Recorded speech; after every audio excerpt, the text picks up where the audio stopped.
The Deathworld station loomed in front of Captain Eli Grant, an imposing fortress of steel and stone, suspended against the backdrop of the black void.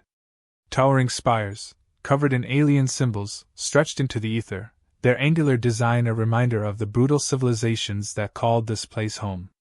The station was built to withstand the harshest conditions in the galaxy, a fitting home for the Deathworld Alliance, a coalition of species that had long since abandoned diplomacy in favor of survival at any cost. It was the perfect setting for the perfect diplomatic gift, or so the human delegation believed. Eli's fingers drummed absent-mindedly against the console in front of him, his eyes focused on the station ahead, though his mind was miles away. He wasn't a diplomat by nature. He'd spent most of his life in the trenches, as part of Earth's special forces, a soldier whose purpose was simple: survive, fight, and win. But now, as the human ambassador to the Death Worlds, survival had a new meaning. "Everything ready, Captain?" A voice broke through his reverie. He turned to see Commander Alicia Klein, the mission's second-in-command, standing in the doorway of the ship's bridge. Her short, dark hair was neatly tucked behind her ears, and her expression was one of calm focus, though he could see the same unease in her eyes that he felt. "Almost," Eli replied, rubbing his temples. "The crew is prepped, and the creature is contained. If everything goes according to plan, the Deathworlders will see what humanity is capable of." His voice trailed off. But deep down, Eli knew there was more riding on this mission than just a successful diplomatic gesture. "You still think the gift will go over well?" Klein asked, her brow furrowing.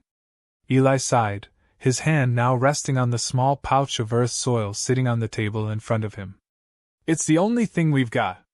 Humanity's been trying to prove its place in the galaxy for decades, and this..." He gestured toward the cargo hold where their gift was being kept. "This is how we show them we're more than just survivors. We're a force. How many species have we already alienated trying to prove that?" Klein asked quietly. "More than I care to count," Eli replied with a wry smile. "But that's the point. If we can prove ourselves here, we've got a shot at being more than just a nuisance to the Alliance. If we can survive in this galaxy, we have to show that we thrive." His voice grew softer, more reflective. "We're not just here to make peace. We're here to show them that humanity is more than just its wars. We're adaptable. We're resilient." Klein nodded, though the doubt in her eyes remained. "Just remember, Eli, that we're walking into a room full of species that don't trust us. Especially not with that." She gestured vaguely to the creature, locked away deep in the belly of the ship. "You know they don't exactly love humanity's track record." Eli's gaze hardened. "Then let's give them a reason to respect it." The moment they docked, the air on the Dominion felt charged, thick with the tension of 1,000 unspoken threats. As the docking clamps engaged with the station, Eli's heart beat a little faster. The human delegation, led by Eli and Commander Klein, would be the first Earth representatives ever to step foot on the station. The Deathworlders, particularly Warlord Gharok, the leader of the Karnari species, had made it clear that this meeting was their last test of humanity. One mistake, one wrong step, and the door to peace would slam shut. "Ready when you are, Captain," Klein said, standing at the hatch. Eli nodded, stepping into the airlock, his boots clanging against the metal floor. His mind flashed to the creature, a massive, terrifying predator from Earth, a living testament to the planet's brutal ecosystems. They had selected it specifically for its resilience. The creature could survive in extreme conditions that would kill any of the Deathworlders, making it the perfect symbol of humanity's strength. But in that brief, quiet moment, Eli wondered if they'd made a mistake. Was it wise to show the Deathworlders a living example of what humanity could do to survive a hostile environment? He shook the thought away, clenching his fists. The airlock door opened with a hiss, and the human delegation emerged onto the massive docking bay. The air smelled sterile, almost metallic, and the overhead lights flickered in the dimness of the hangar. All around them, armed guards stood at attention, their alien eyes trained on the humans. "Majors," a deep voice called out from the shadows. Warlord Gharok, a hulking figure with sharp, jagged scales covering his body, emerged from behind a column. His reptilian eyes gleamed in the low light, and his presence was immediately overpowering. "Welcome to the Dominion," he growled, his voice like a boulder being scraped across rough stone. "Thank you for having us, Warlord," Eli said, keeping his voice steady. He was used to commanding situations, but the weight of Gharok's presence made even Eli feel like a mere human.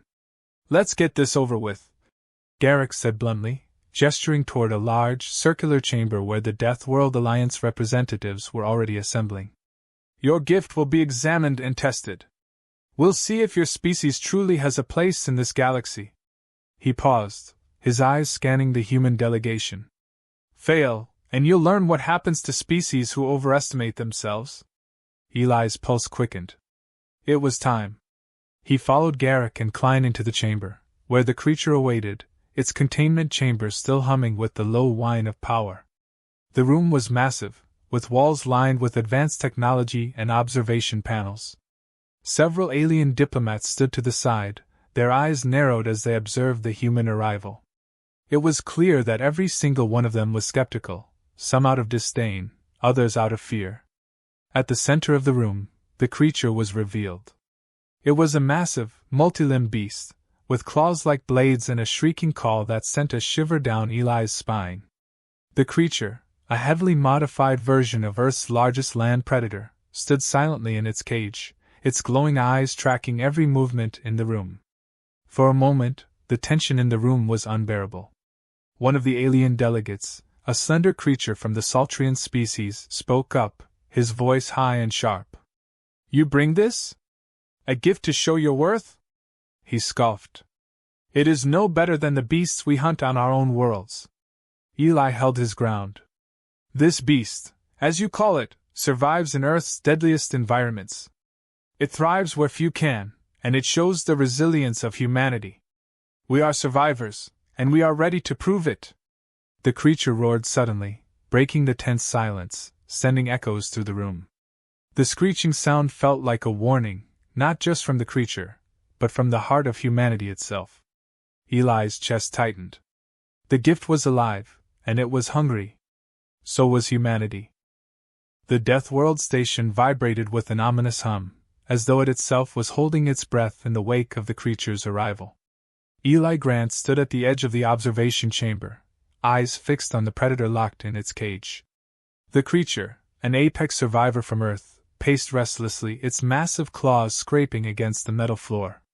The beast's glowing eyes flickered with malice, and its growls reverberated through the chamber.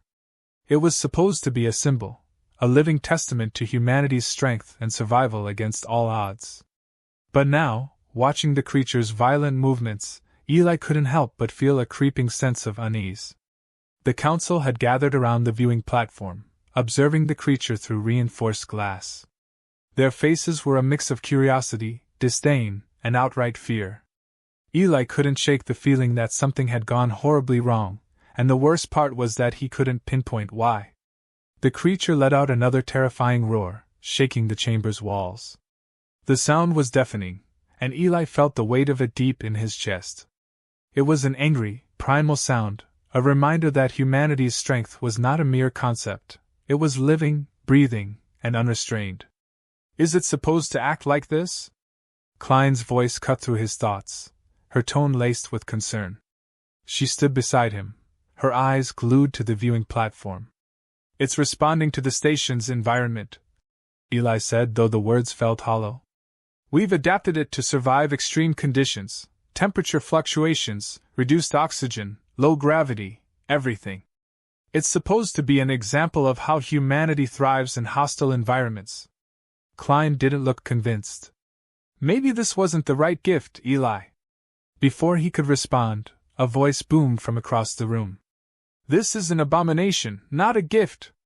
The voice belonged to Warlord Gharok, who had been standing silently at the back of the room.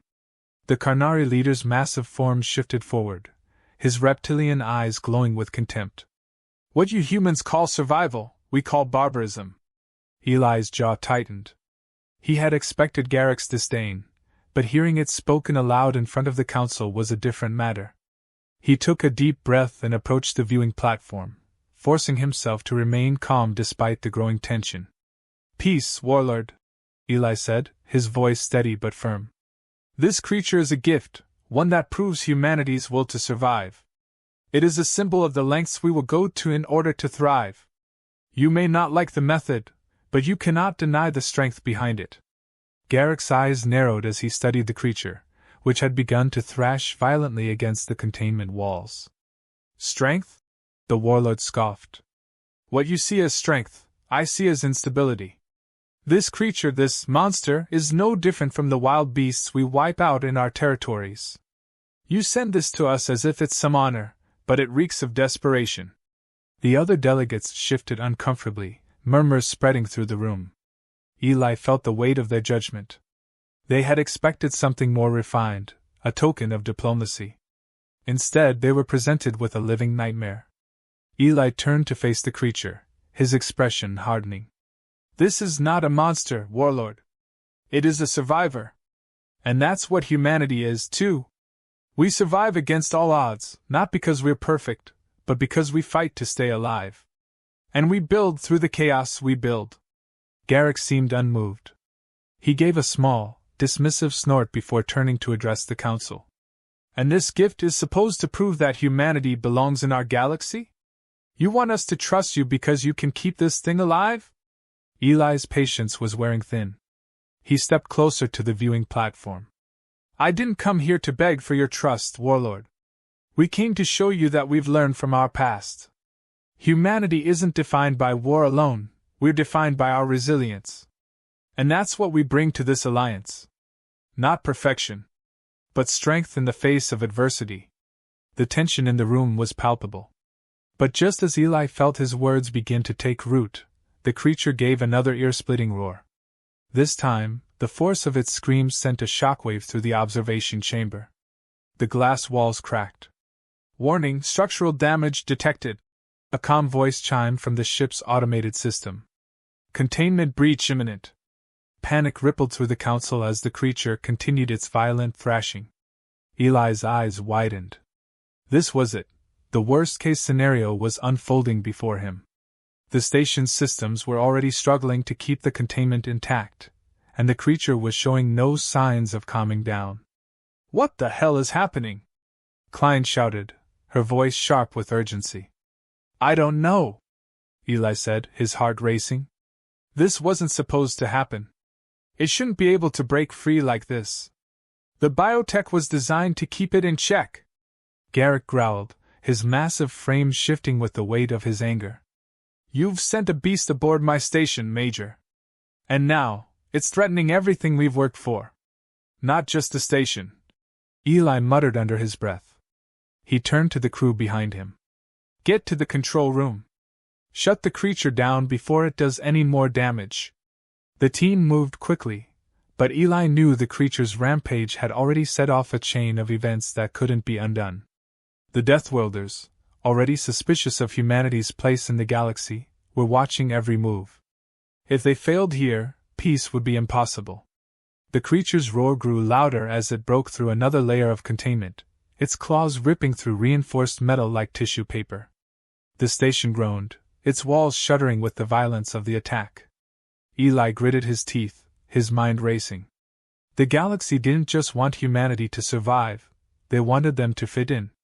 And humanity's idea of survival, of strength, was no longer enough.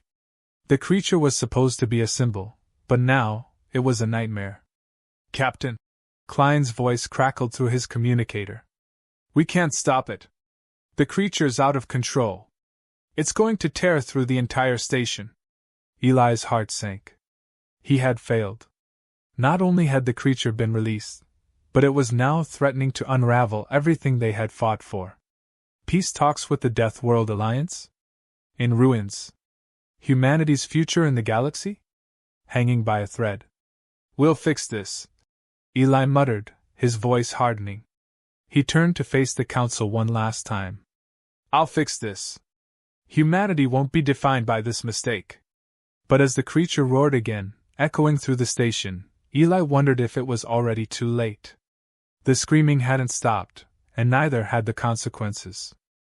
The metallic walls of the Deathworld station trembled with the force of the creature's rampage. Eli could feel the tremors in his bones as he sprinted down the corridor, the sound of his boots echoing in the narrow, sterile hallway. His communicator crackled in his ear, the voice of Klein cutting through the static. "Captain, we've got problems. The creatures reached the lower levels. The entire power grid's on the verge of collapse. If we don't stop it soon, this entire station could be compromised." Eli gritted his teeth.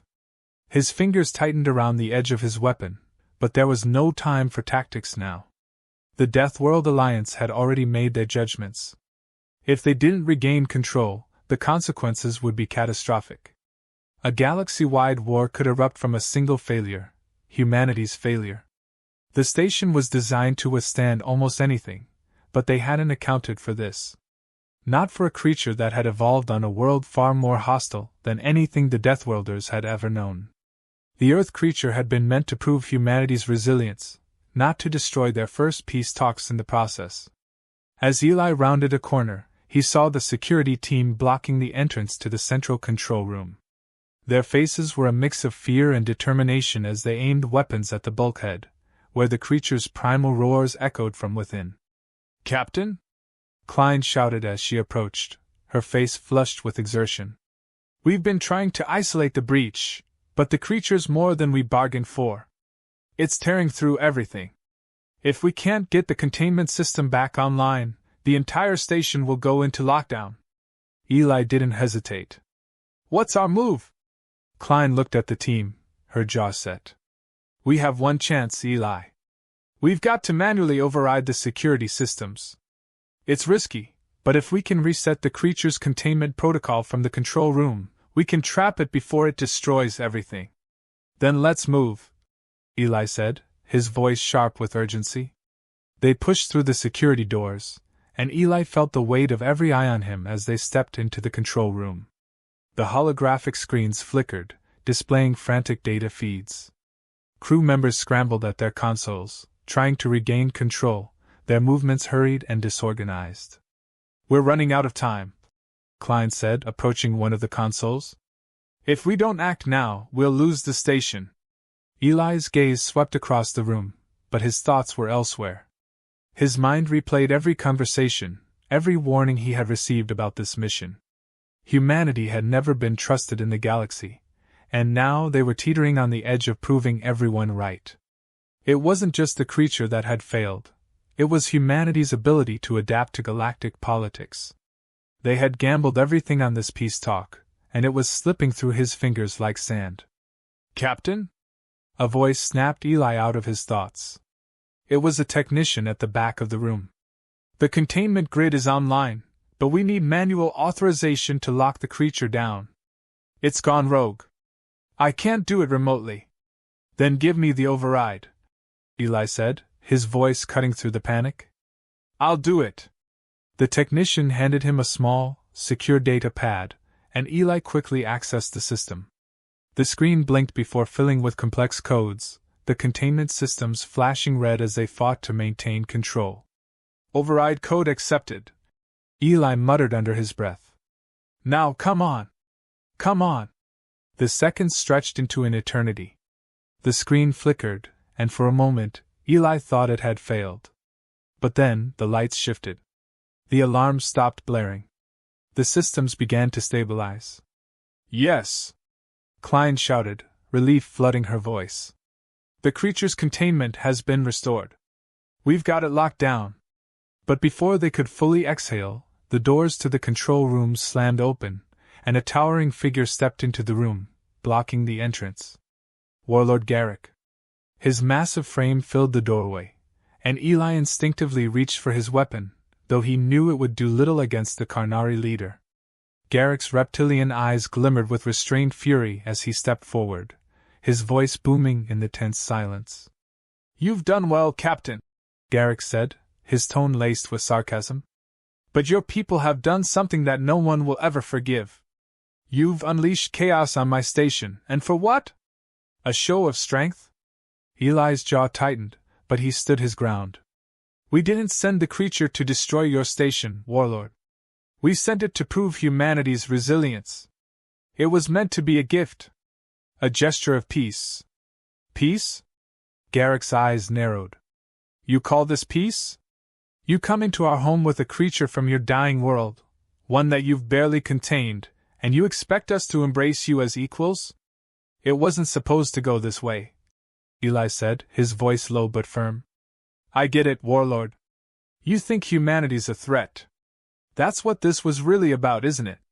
Fear of what we might become if we're left unchecked. Gharok's lips curled into a sneer. Your species is a threat. You've been a threat since the day you crawled out of your primitive world. Your wars, your violence, it's in your blood. This gift you've given us proves nothing but your species' inability to evolve beyond your barbarism. Eli met Gharok's gaze, refusing to back down. We've learned from our past. We're not defined by our history of violence.